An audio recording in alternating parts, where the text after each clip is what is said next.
Warning for headphone users. So this is something different. As far as I can tell, it's a brick in a cardboard box, which is why I threw it at the desk to give you an idea of how much this weighs. Actually, I'm going to pause you for a second. Let's go find out how much this does actually weigh. So we're back with Glary McGlary, the scale. So we have a normal ZigZag router, the kind that most decent ISPs give away. So let's just chuck that on. 443 grams. That's not bad. That was 443, wasn't it? Yes, it is. Okay, put that away. So let's put our brick on here. I'm guessing this is going to be at least 1 kilogram, maybe more. 1.5 kilos, and that's smaller than the other one. That's insane. What is it really? Just a brick in disguise? Let's have a look. So this is part of a very short-lived trend, he says, unable to get it out, of security providers, in this case F-Secure, building their own appliances for end users. Now, we're going to have to do it this way. I love this. This is just insulting. I hate this kind of stuff. This kind of thing is really common in the commercial world. Obviously, Netgate sell pfSense appliances. My former employer Smoothwall sell appliances. Symantec do. It's big business, but for home users, it's not something that anyone's ever really thought of. We have an unreasonably thick, insulting, patronising card there. Hello, smart person. That's what we think of that. We have a quick start guide. Oh my god. Sense is a combination of a security router, an advanced security app, and an industry-leading cloud protection. The more connected devices we have in our home, the more difficult it is to protect them. F-Secure Sense is a solution to this problem. So it's a router with an app like all of the TP-Link ones, and that's pretty much all you get. Recover from problems. Turn it off. That appears to be that. So we've got that. What have we got here? It's always worth having a quick look at this, because sometimes there can be some interesting information in these. We've got all sorts of displays and things on this. That doesn't... There's something in particular I'm looking for. I'm not seeing there.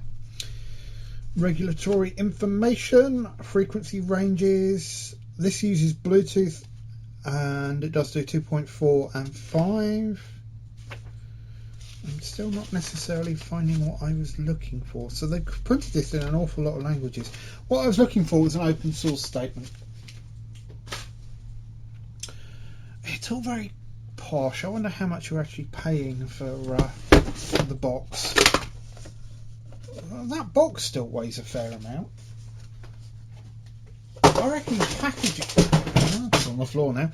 I reckon the packaging weighs as much as that ZigZag does, so we shouldn't have been able to pass by out, apparently. Right, we have a power supply, and we have European, British. Oh.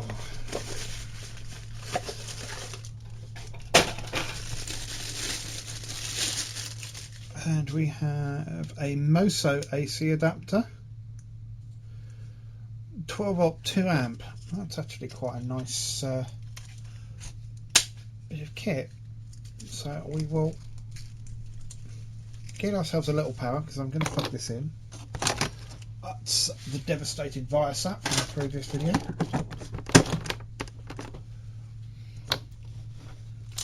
And we've got this lovely cellophane wrap thing. Can we just take it off? No, we've got to destroy it. I'm already having nightmares about how I'm going to get inside this thing.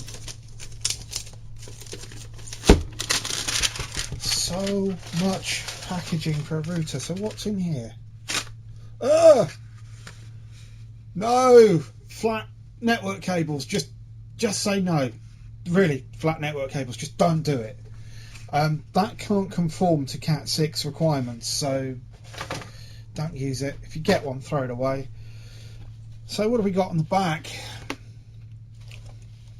It's a lovely case. It's very well put together.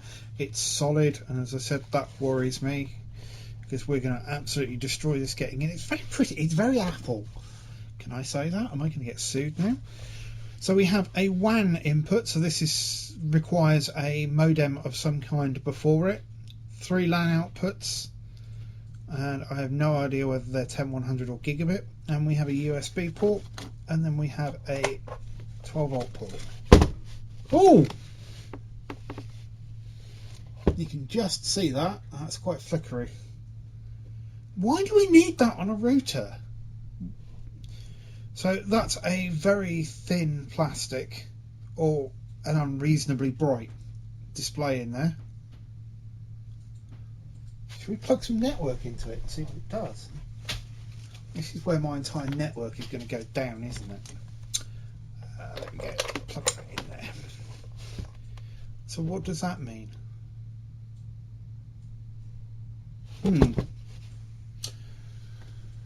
Do I want to go down the route of exploring this? Has anyone ever actually gone through all the configuration options and things on this? Let's just quickly have a look. So a lot of people have already covered how this works and goes together, so I'll put some links into some of those, but what I'm going to do is just rip this thing to pieces and see what makes it tick, and maybe we can put other firmware on it. I do like that. It's glowing now. I don't know if you can see that okay. It also just feels so tacky. It feels like a lot of effort has been put into how this looks rather than how it works. So how would you get this, even start to get this apart? I'm going to go with a screwdriver because nothing says tear down like impaling yourself with your own screwdriver. I get the impression this is going to be quite difficult, or maybe not, to get apart. Right, so we've got that out the top. That's just a couple of plastic clips. Our modem is wedged in sideways. We have a big display panel there. Can we get any of this out now? You know, this has all ceased to be quite so impressive now we've got it apart. So we've got 1, 2, 3 Wi-Fi antennas. I'm guessing they're Wi-Fi. There's another one there, 4. We've got that board moving around. So one would assume that this just comes out. I can see headers. We can probably just pull those aerials out. They're just going to be stuck in.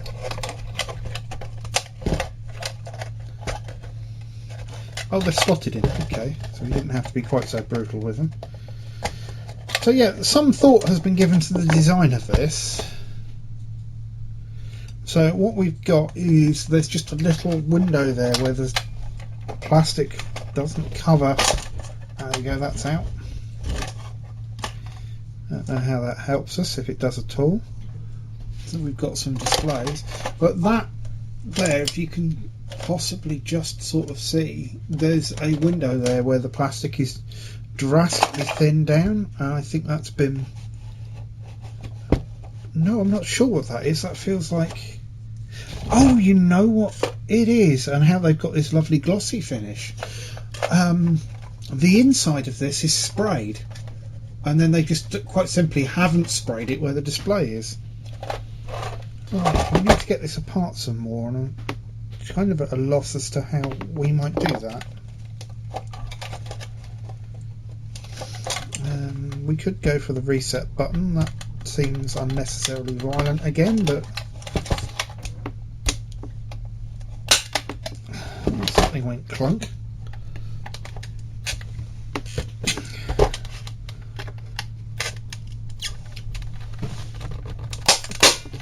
I'm sure there's people watching me destroy this in abject horror saying, oh my god, that's so expensive. Yeah, we've had this thing for so long and nobody was interested in it. and we didn't really pay for it either. They were given out to a lot of sellers as, you know, see if you can sell it, see if you want some more when you have sold it.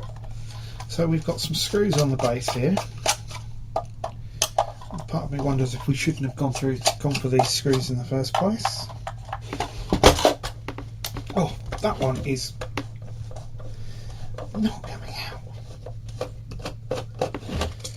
I'm wondering how much damage I've done.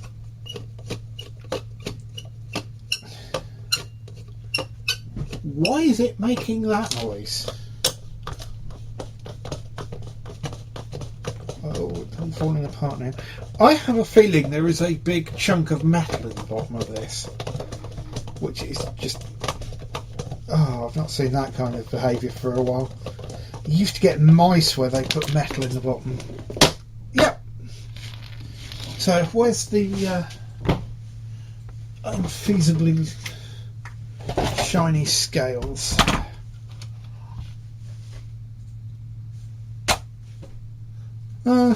120 grams worth of metal there. I think what I might do, just out of interest, is we'll weigh all the packing and the extra bits, and we'll see what that comes to. So can we get this out now? Yep, everything just slides out the bottom. We'll ignore that for a second. And you can sort of see there that the translucent plastic that's made out of. And quite clearly looking in there you can see it. So what they've done is this has been sprayed to give it the colour, and then how can I demonstrate this? I can't really, I've got nothing to hand, but this area here doesn't have the spray on the inside.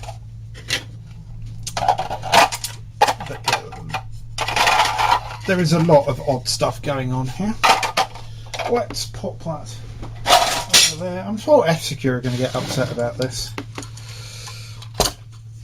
Right, black PCB, and I know how people love them. A lot of differential pairs there, a lot of heat sinking. So my first observation is this is very, very well made. So we have a TM1680 there, which is controlling these displays. They actually don't have, I don't know if you'll be able to see this, the normal filters on the front. And you can see I'm able to pop my screwdriver blade in there. But they are LED modules, you can see there, so that will be the 7 segments on the bottom and then the column drives there. Depending on what that UMO1 is, we might be able to do something interesting with that. We'll put that to one side.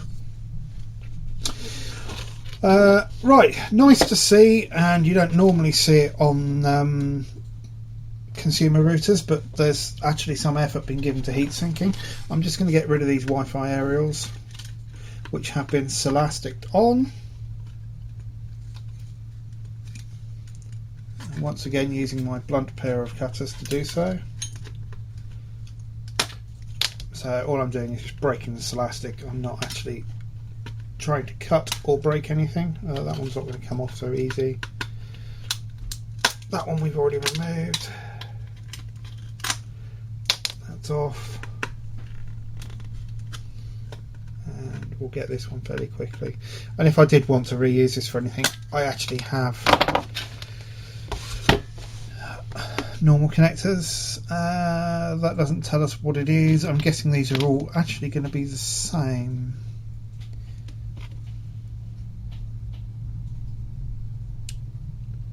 Uh, 168066. Right, I'm interested with these because 500. These are supposed, there's at least 2 bands being used here, and these are all identical. There doesn't appear to be any difference between them, so have they been deliberately designed to be universal? The trouble with when you're looking at stuff like aerials to cover multiple bands, to be okay across both bands, they're not going to be good on both bands, if that makes sense. But no, they are identical antennas. Is there a antenna on the board anywhere? Certainly doesn't look it. Look at all of this. These heat pads. That's the Wi-Fi output chips. You can see them. So my impression so far is, because I'd say they were asking a lot of money for this. It wasn't that expensive in the grand scheme of things. If you went out and brought a decent Draytech, I think it would have cost you more than this. But obviously there is the potential for subscription on here, which is where they'll have made the money back. The old sort of ink type thing. We'll get that heatsink off. I can see two pads there. We'll get this one off. So this is obviously completely their own design. And we've got some LED stuff there as well. That's looking interesting. We'll come back to that in a minute. We've got a lot of test points here that are actually labelled. So this power supply's got a lovely big, this heatsink's got a lovely big sill pad on it. And we've got the same going on here. They're lovely, really well built designed heat sinks. They're nice and solid and chunky and unusual for sort of what you'd find in a router. So this has obviously got some grunt to it. We have a Realtek RTL,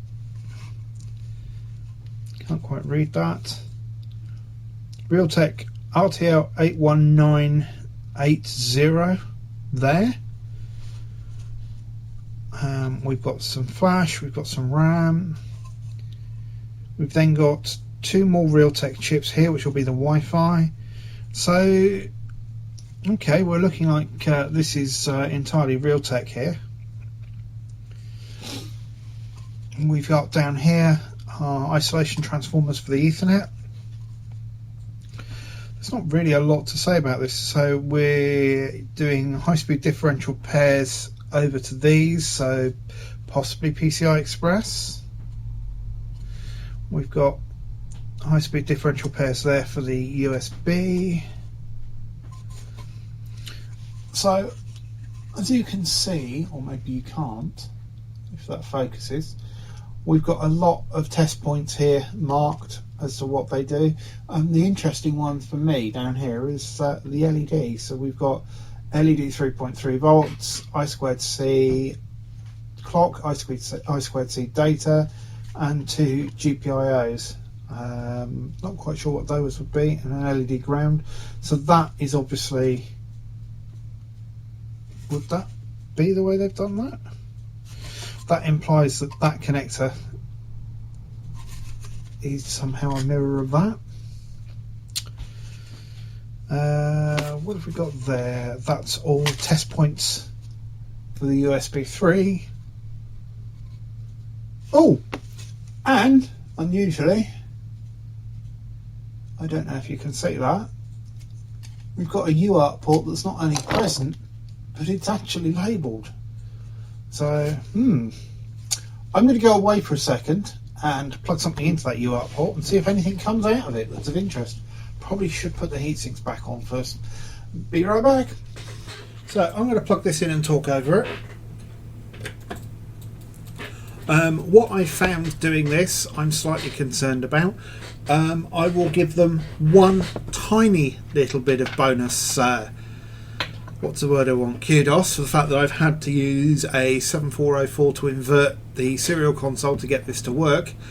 However, what this is about to do is incredibly concerning. Bear in mind that this is a security appliance owned at high-end home users or small to medium enterprise businesses. And yeah, what I found in here is really quite concerning. I haven't tested this as far as attack surface from the inside or the outside. I'm not overly interested in that, but once this has finished booting, I think we're probably about there. It'll give me a message about configuration not being right. This is off-the-shelf OpenWRT. This is a Chaos Karma install. There we go. We've got an error there. If we hit enter, we're in. That's not asked for a password or anything.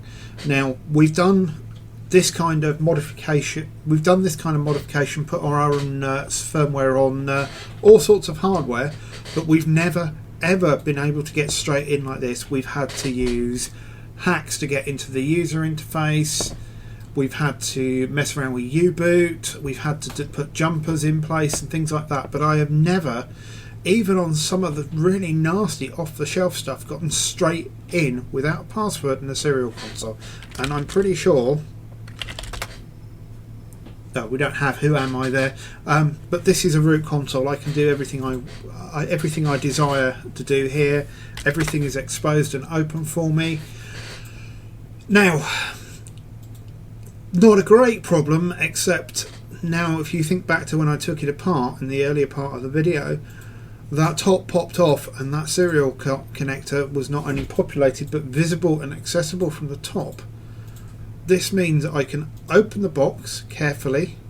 There weren't really any seals on it, so that's not a problem. I can pop the top off, get a serial console, do whatever I want to this device and put it back together without anyone being any the wiser I'm in there. So from the point of view of having physical access or a supply chain attack on this device, that's one hell of a big risk. I'd expect better from someone like F-Secure, if I'm honest. So I'm going to put this back together now. From the point of view of a OpenWRT box, it's actually quite a punchy little machine. We've got 2 cores. We've got a reasonable amount of memory to work with there. I think the file systems are fairly well laid out. It looks like we've probably got a good amount of space in there that we can use. So this would be a really good little OpenWRT box. But as a home security appliance that's supposed to keep you safe and secure, that's a fairly big hole that they've left there. You need physical access to it, but if you know who these are going to, or you can get access to the property where they are, actually owning this device with physical access would take seconds. That's really bad. I mean, come on guys, at least a password. Do we have the option of doing that?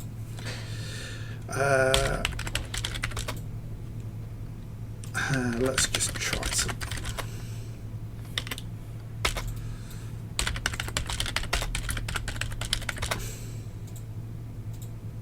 They did match. What are you talking about?